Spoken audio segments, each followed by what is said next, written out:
Love moment. Mulimutya abalungi bashira kukyazira nga bulijjo Brenda Meskavi okutusa ku programu yo Love Moment. Tosubwa buli lwa mukaaga kuva ssaawa 2 paka ssaawa 4 nga tuli mukwano omwereere.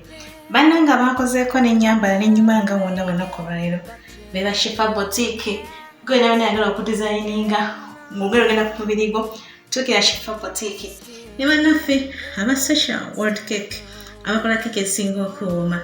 Teweerabiranga bidyo ttiimu yaffe Shopkyazira na t-shirt zaffe mu kkala ez'enjawulo. Tulina red, tulina ne white. Ng'olina agyetaaze tukirira mukyala Shida ne Zamzam Treasurer ajja kukwasaganya bulungi nnyo. Tuula lindirira kalira nga tutambuza programu yaffe ennungi ate erenganza Love Moment. Biri lwa mukaaga ssaawa 2 nange Miss Kavi.